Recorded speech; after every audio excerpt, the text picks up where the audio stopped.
Salutations chers auditeurs et spectateurs, vous êtes sur la chaîne de Vérité à venir. Petit moment promo, n'hésitez pas à vous abonner, à liker, à commenter, à partager. Merci.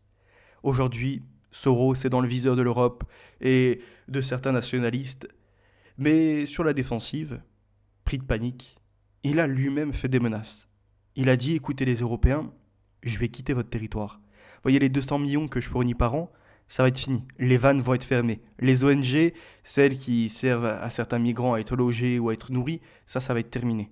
Et puis toutes les autres qui suivent sur les financements pour les LGBT, ce qu'ils appellent les minorités, et en fait, toutes les émissions dans les politiques. Voyez, la pollution du corps politique par ces gens qui s'immiscent dans nos affaires et dans nos pays. Regardez ça.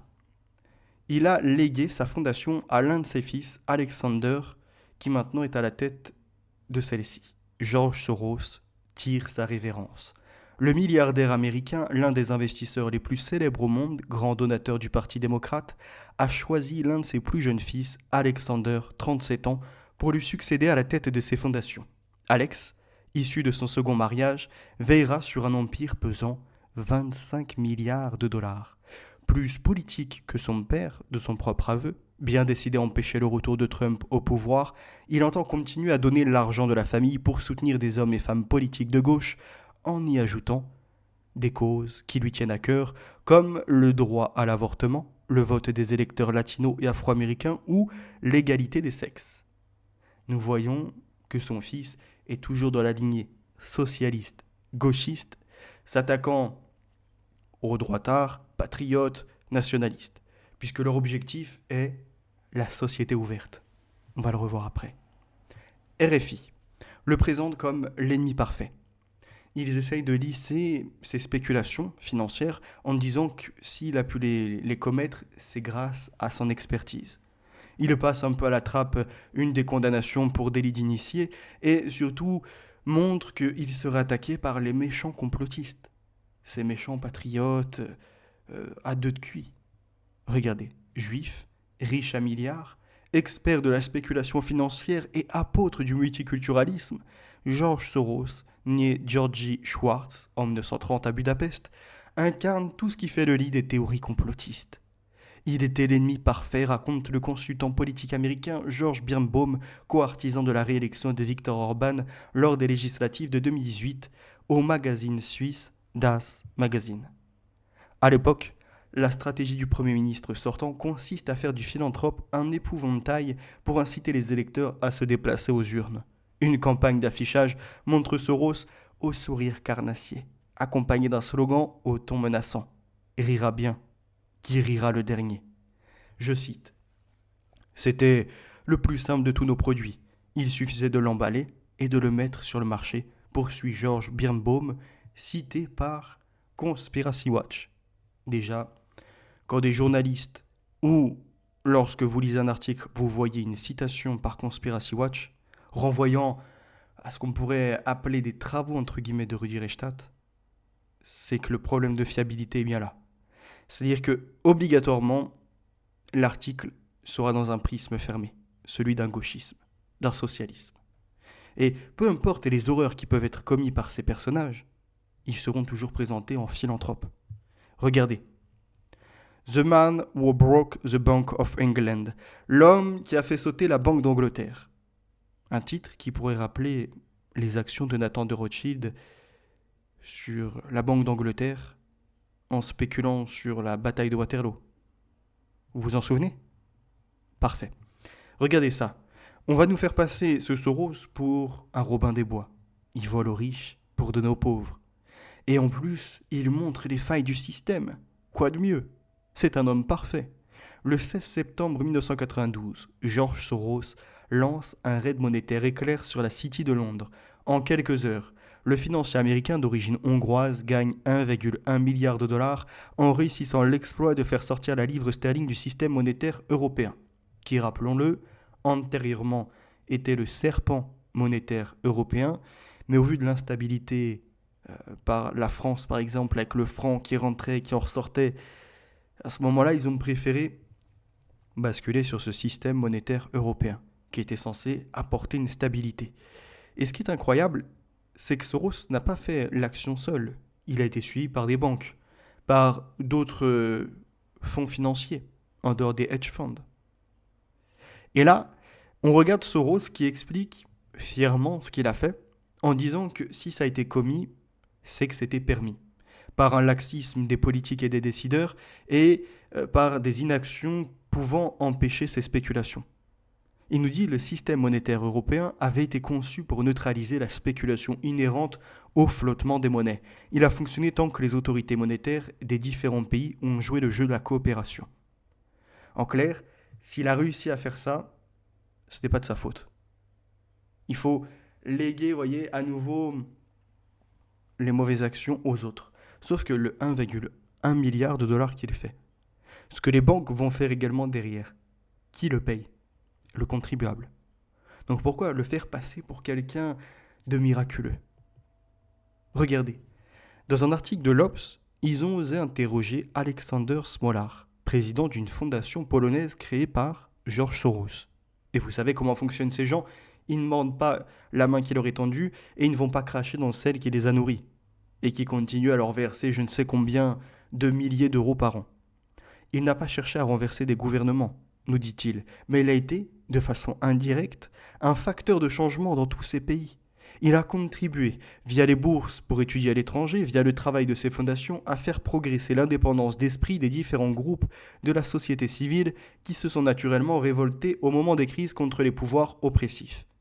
Certainement qui renvoie à ce qu'il a organisé en Europe de l'Est pour lutter contre le communisme, mais on peut y voir une autre idéologie, celle de sa société ouverte, émancipatrice, qui vient aider les pauvres discriminés, les minorités comme ils aiment bien les appeler, face à la majorité tyrannique de gens qui sont patriotes, de gens qui sont restés sur les traditions religieuses, etc.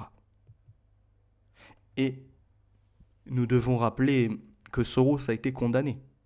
Alors, pour son action contre le système monétaire européen, ça s'est passé à la trappe, mais antérieurement, il était déjà à faire des actions de ce type.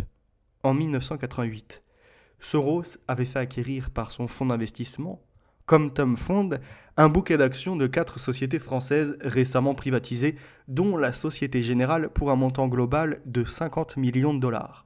Quelques jours après, Quantum Fund en vendait une partie, réalisant un profit de 2,3 millions de dollars.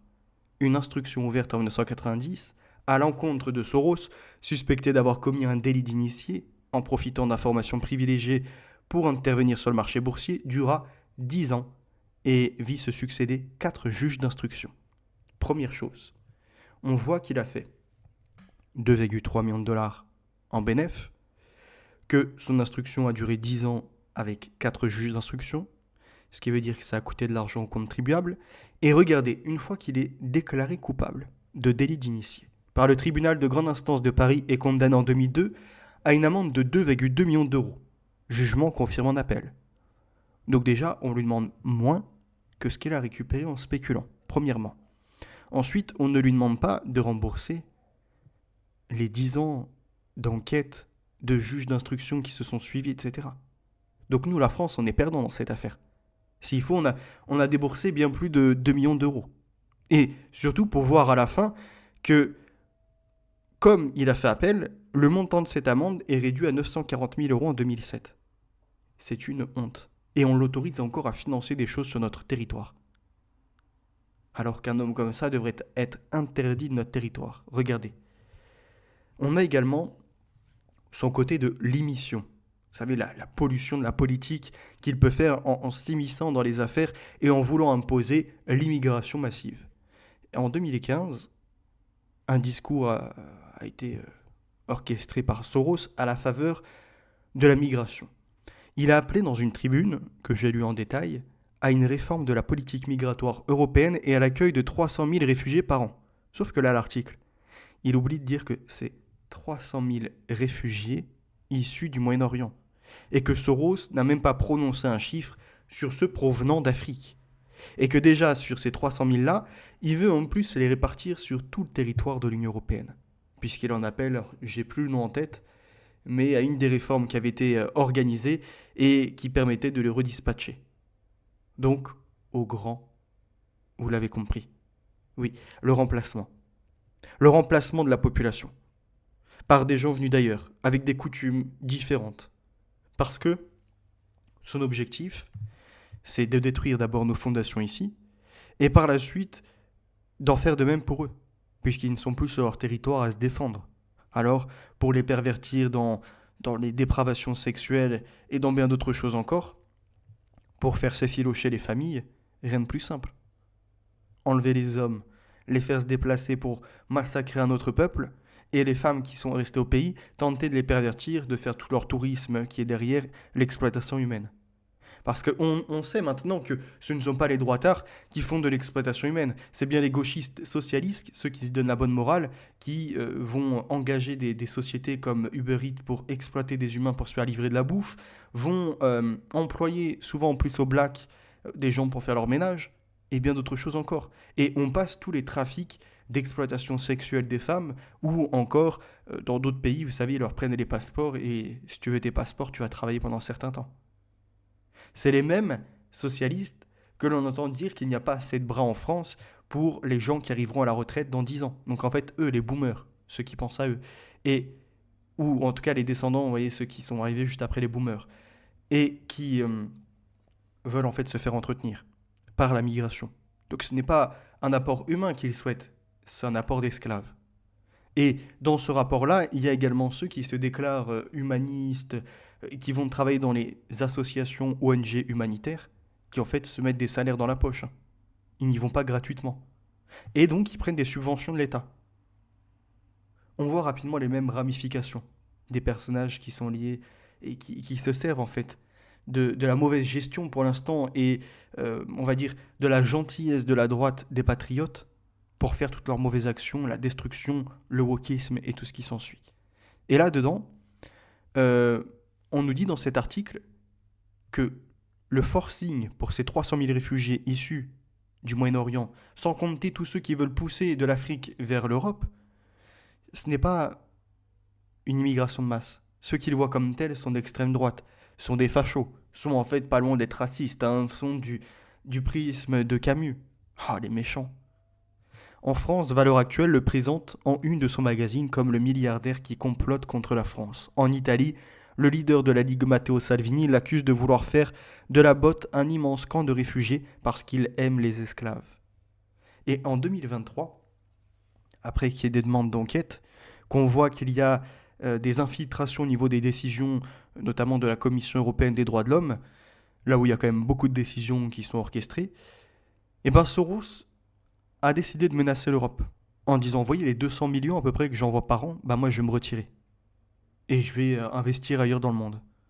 Et il sait très bien qu'à partir de là, ça créera de l'instabilité, puisque certaines sont en place pour loger, nourrir et faire bien d'autres actions encore pour les migrants. Donc ça créera du chaos. Et il le sait. C'est pour ça qu'en septembre 2023, il a fait une menace, mais qu'il n'a pas exécutée. En 2024, il est toujours présent au niveau de l'Union européenne. À Bruxelles, la grande disette des ONG progressistes. Après des années à financer tous les combats progressistes dans l'Union européenne, le réseau philanthropique de George Soros a décidé cet été de revoir ses priorités. Pour les ONG, c'est la douche froide. À Bruxelles, le retrait annoncé de la fondation Soros inquiète les ONG.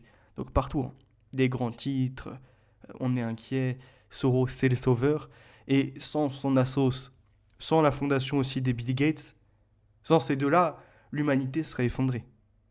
Pourtant, ce sont bien deux fondations qui participent à l'effritement de nos nations, à l'attaque contre la famille, contre la liberté de pouvoir manger de la qualité bio et non tous leurs produits modifiés et tout ce que l'on veut. En fait, ils sont dans la création de l'artificiel.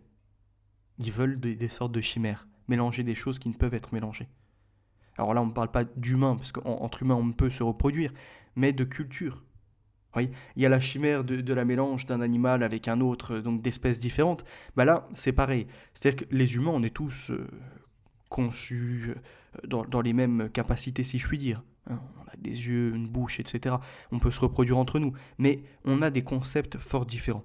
Ce que l'on pourrait associer à la culture, qui est liée elle-même à l'ethnicité. Et d'ailleurs, je ferai prochainement un direct sur ce qu'est le racisme. Vous savez, souvent on a accusé d'être raciste, fasciste, quand on veut avoir des proportions limitées de migration sur le territoire, la contrôler. Eh bien, on verra que, certes, la notion de racisme est apparue au 19e siècle, fin 18e, début 19e, et après, donc, elle a été accentuée par ce qu'ils appellent les Blancs, mais qu'elle existait avant. Et elle était présente en Afrique, comme antérieurement encore, on peut la voir en Égypte, avec, avant, ce qui était considéré comme l'étranger, c'est celui qui ne parle pas la langue, ce qu'ils appelaient les barbares. Et en fait, les Égyptiens eux-mêmes avaient repris ça des Grecs. Et les Grecs, après, avaient pu associer barbare avec le côté péjoratif, et pas seulement de celui qui ne parle pas la langue, avec les Perses, quand les Perses se sont attaqués à leur territoire. Donc on viendra avec ça, avec Xerxès notamment, euh, et toute la suite. Pour voir que avant de faire ce qui s'appelle du racisme, en fait, c'est défendre une identité. Et même si dans un des livres que j'ai lu, ils disent que ethnie, identité, culture ont été les successions de racisme, et racisme lui-même était succession de ce qui existait antérieurement, je ne suis pas totalement d'accord avec ça. C'est-à-dire que les humains, je pense qu'ils n'ont pas la haine de ce qui est différent d'eux. Oui, une couleur de peau différente, ce n'est pas un problème. Euh, Couleur de cheveux, enfin tout ce que vous voulez, la différence n'est pas un problème. Ce qui crée du conflit, c'est les cultures associées. Et c'est exactement ce qu'on observe en France. En France, on est toujours, surtout les Blancs en plus, accusés d'être des racistes alors qu'on a été l'un des pays les plus ouverts au monde. Même si dans l'histoire, il y a eu des horreurs avec la traite notamment des Noirs, avec le commerce de certains êtres humains. Mais c'est des actions qui sont condamnables et qui ont existé de toutes parts dans le monde, même dans des pays noirs, même dans des pays arabes, dans des pays asiatiques, partout, malheureusement, ça a existé. Et ce qu'il faut voir, c'est que ces notions-là, j'ai creusé plus loin la démarche, après on va continuer sur Soros, c'est qu'on peut même la voir de l'étranger au niveau de la religion. Par exemple, pour le juif, l'étranger, c'est le goy, celui qui n'est pas de sa culture. Pour le chrétien, c'est le païen. C'est celui qui ne pratique pas la religion chrétienne et qui peut s'adonner soit à de l'athéisme ou soit à d'autres courants. Pour le musulman, ça peut être le koufar. Ou, autrement, ils ont deux autres catégories, les gens du livre, qui le mettent un peu à part quand même s'ils sont différents, et les autres, je sais plus, il y a un nom spécifique qui est utilisé. Il y a comme ça, en fait, des concepts qui ne sont pas racistes, qui excluent les autres peut-être, mais qui ne veulent pas les condamner. Par exemple, avant qu'on fasse tout ce mélange, ce multiculturalisme, pour le français, c'était pas un problème que le marocain ait sa coutume, que, comment dirais-je, d'autres pays encore aient leur culture, que l'islam existe en Arabie Saoudite ou ailleurs, ou encore que les juifs puissent être présents à un endroit spécifique de la terre. Ce n'est pas un problème. C'est après, par tout ce mélange, où là, ben, on voit que dans les mouvements humains, c'est la conquête.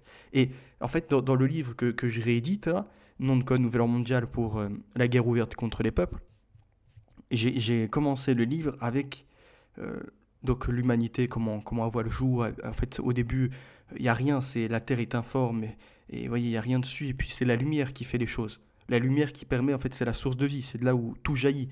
Et c'est justement le prisme qu'on ne maîtrise pas, c'est le spectre. Et c'est ce qui à la fois nous fait voir le monde, et c'est à la fois ce qu'on ne peut pas du tout maîtriser. Comparé aux choses biologiques, où la lumière, on ne peut pas la contrôler, si je puis dire.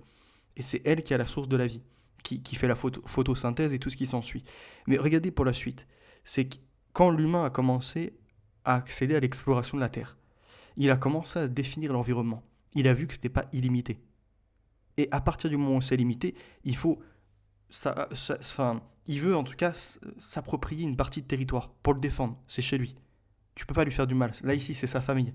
Là, ici, c'est la société qui va établir. Là, c'est le sédentarisme. Et pour ce faire, après, des cartes vont être mises en place. Parce que ce n'est pas parce que chez toi, tu as ouvert une communauté que tu es fermé au monde. C'est-à-dire que tu peux aller faire du commerce avec les autres. Tu peux autoriser qu'il y ait quelques voyageurs qui viennent chez toi et qui s'arrêtent. Ce n'est pas un problème. Là où ça va, par contre, créer du conflit, c'est si jamais d'autres groupes venaient de façon massive dans le tien. Et petit à petit modifier carrément sa structure. Et c'est ce qu'on dénonce aujourd'hui. Mais comme, il faut le reconnaître, il y a un peu de virulence de part et d'autre, eh ben on va s'arrêter uniquement sur ces pics. Et on va vouloir rebondir dessus et en fait se créer des guéguerres qui normalement n'existeraient pas. Alors que ce soit entre religions, que ce soit entre ethnies, que ce soit entre cultures. Et c'est pas, vous voyez, le barbare, comme déclarait à l'époque celui qui ne parle pas la langue, celui qui n'a pas ta culture, ce n'est pas de dire qu'il est inférieur. Comme pour le religieux, le païen n'est pas inférieur, il reste un être humain. Vous voyez, pour le chrétien, on peut lui tendre la main et si jamais il voulait rejoindre notre communauté, il est le bienvenu. Maintenant, c'est ce qu'il pratique qui n'est pas le bienvenu. Et bien là, aujourd'hui, c'est exactement la même chose pour la France. Les Français, la plupart, ne sont pas des racistes. Mais quand ils observent certaines pratiques, euh, des trafics de stupes, de l'insécurité présente partout, avec les mêmes profils, il ne faut pas se leurrer, hein. Ce sont les mêmes profils pour la plupart. À 80-90% des affaires, c'est toujours des Africains ou des gens qui viennent du Moyen-Orient. Mais quoi qu'il en soit, c'est arabe ou noir, c'est pas asiatique. Ce n'est pas euh, l'américain. Donc, il y a des profils qui posent problème. Maintenant, c'est pas de dire on doit appeler à ce qu'ils soient éradiqués, à les supprimer. C'est de dire écoutez, on voit que vous êtes incompatibles avec notre civilisation. Vous tous qui foutez le bordel, on vous renvoie dans vos pays. Ceux qui êtes prêts, par contre, et qu'on a vu qui étaient bien intégrés, qui avaient un travail, ou non d'ailleurs, mais en tout cas qui ne fait chez personne, vous pouvez rester sur le territoire. C'est du bon sens. C'est du bon sens, mais lorsqu'on le dit en France, on est accusé d'être fasciste, antisémite, tout ce que tu veux. Mais dans d'autres pays, par exemple l'Algérie, eh ben, eux, ils vont tenir des politiques, vous voyez, qui sont fermes. Et ils ne vont pas être accusés de racisme. Ou à côté, en Tunisie ou en Turquie, peu importe. Mais les gens qui sont issus de ces endroits vont être les premiers, par contre, si nous on fait les mêmes politiques en France, à nous traiter de racistes, de personnes discriminantes. Et tout ça, pourquoi? Parce que, et je l'ai déjà déclaré, mais je vais faire un dossier qui va me prendre encore du temps, c'est sur les associations qui ont pullulé et qui ont conforté la pleurniche.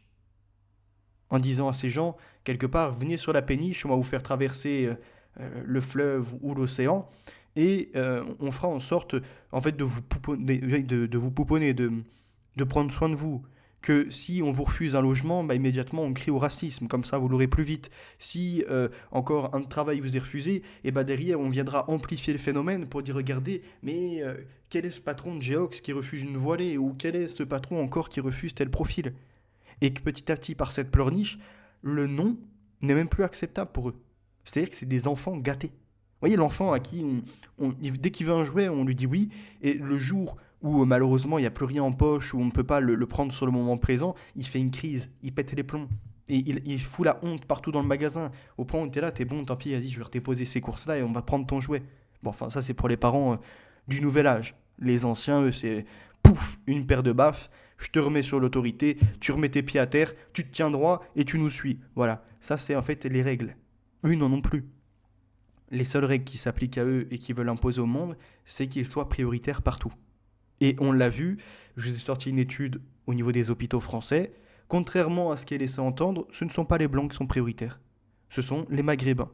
Dans les HLM, contrairement à ce qu'on a voulu nous laisser entendre, ce ne sont pas les blancs non plus qui sont prioritaires sur leur propre territoire autochtone, non, ce sont les étrangers africains qui occupent à plus de 80-85% le parc des habitations au loyer modéré.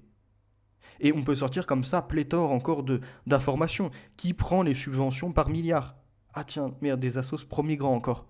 Bah elle est où la discrimination? Ou même, il est où le racisme systémique dans cette affaire? Il n'existe pas. Mais il permet à ce qu'il y ait des acteurs de crise qui, eux, viennent prendre quelques cas de chouinerie isolés et qui les amplifient.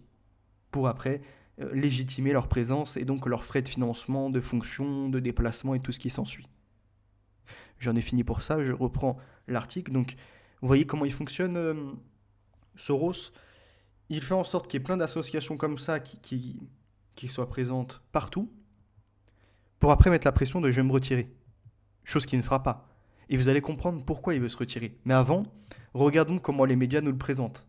Ils disent une décision prise au plus mauvais moment. Parmi les organisations les plus vulnérables, alors, ils ne te présentent pas tous ces financements pour les étrangers migrants, ce qui est quand même la principale activité de Soros, non. Ils vont te dire, euh, Et c'est là où tu pourrais même changer d'avis, te dire putain, mais en fait Soros c'est un bon.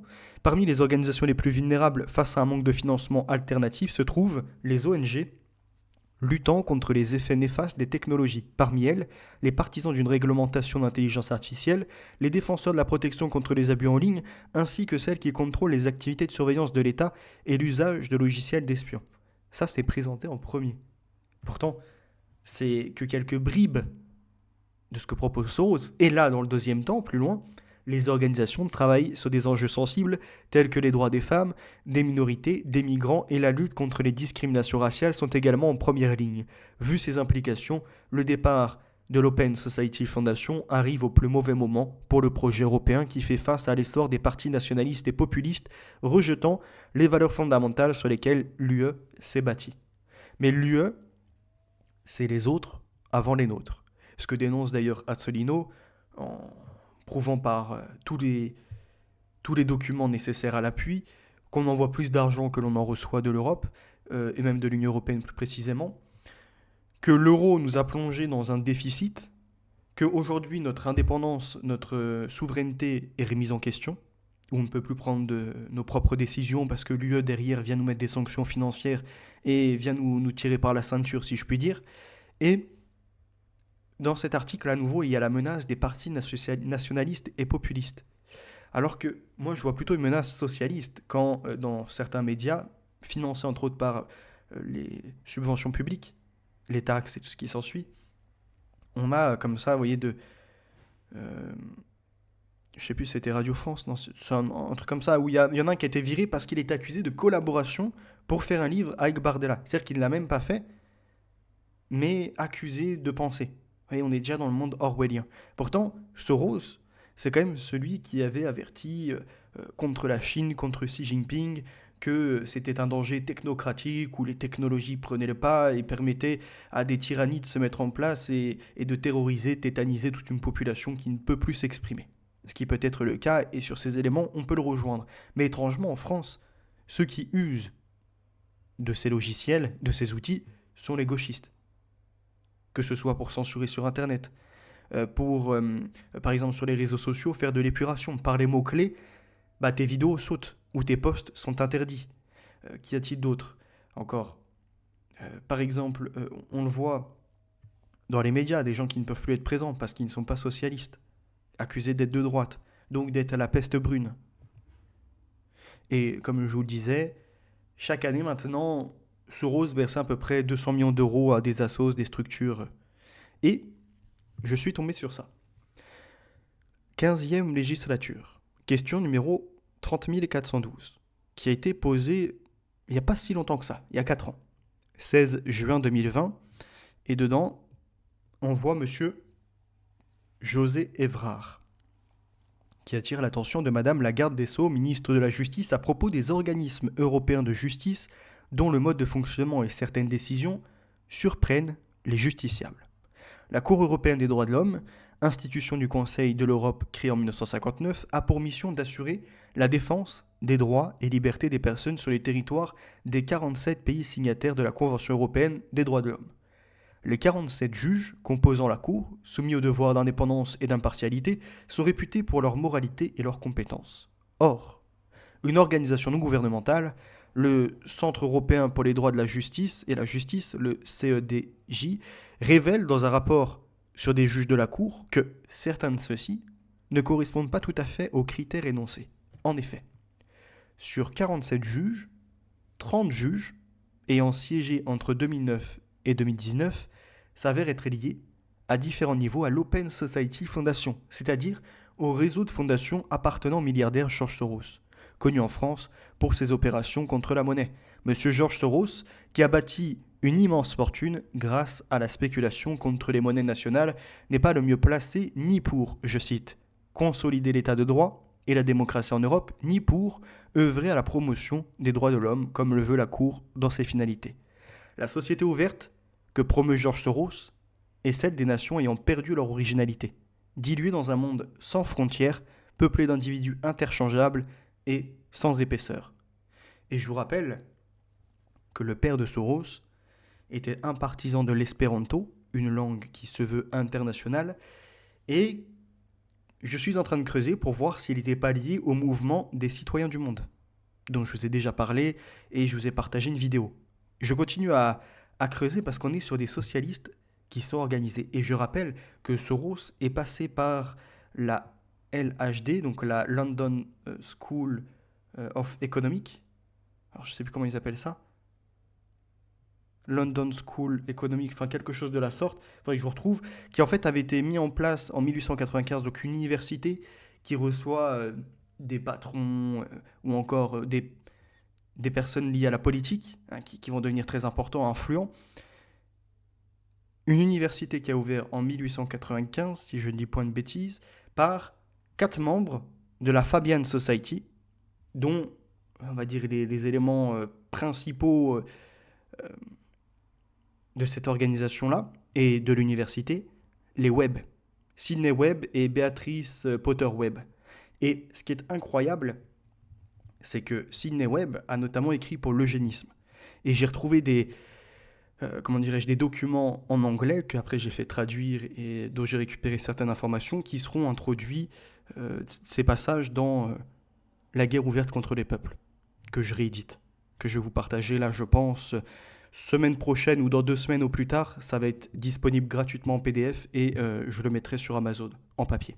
Peu importe ce que les autres peuvent dire, vous verrez la qualité y est présente. Et je pense que c'est l'un des meilleurs livres que l'on pourra avoir sur le marché, étant donné que c'est un assemblage plus un ajout de réflexion personnelle et vous allez voir, c'est d'une puissance incroyable. Et je pousse justement sur le Tavistock Institute, sur la Fabian Society, sur les web, comme je vous l'ai dit, au niveau de l'eugénisme et tout ce qui s'ensuit après, tous présentés comme socialistes. C'est quand même incroyable. Donc destruction d'identité, attaque au niveau de la famille. Là, comme on l'a vu, je vous en ai parlé un petit peu sur le racisme, ce que c'est. Pareil, hein, ça va se trouver aussi dans le livre, puisque moi j'ai une position de patriote, mais pas d'un débile, vous voyez, qui dès qu'il voit quelqu'un d'étranger, directement a la haine de lui. Non, même si je peux tenir des propos, on va dire, qui prêtent à confusion ou en tout cas à polémique, ce n'est pas l'objectif. Et vous verrez, il y a bien d'autres choses encore qui sont abordées, c'est vraiment une version augmentée.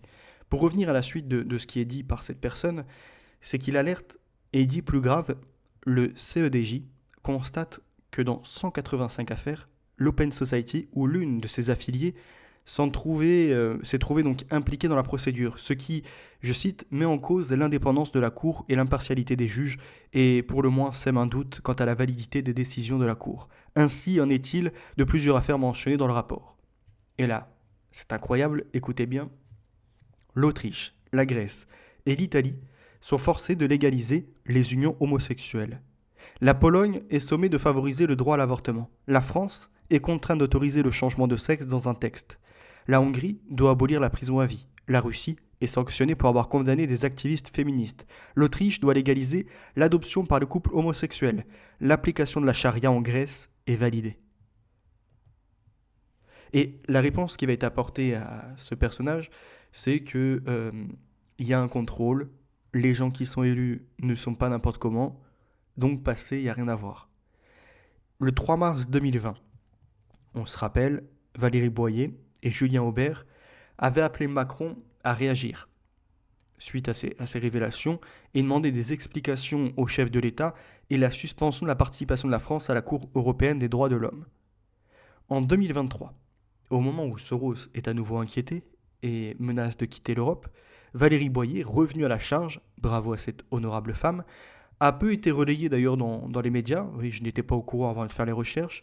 Plusieurs études ont pointé des dysfonctionnements au sein de la Cour européenne des droits de l'homme, plusieurs juges auraient des liens passés au présent avec des ONG de la fondation de George Soros, comme en 2020, je demande au président une enquête et la suspension temporaire de la France à cette institution. L'article de...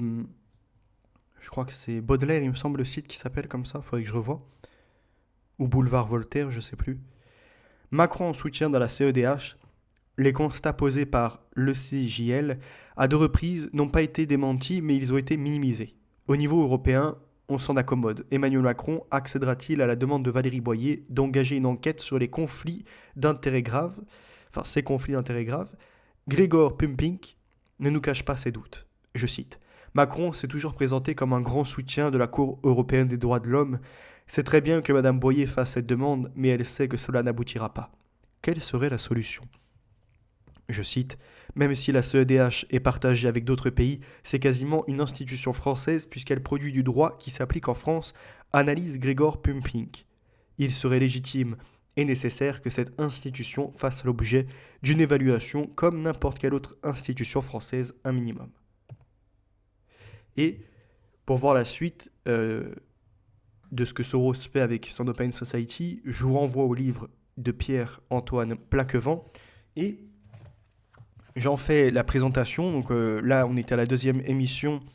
Ça, on va dire que c'est un hors-série.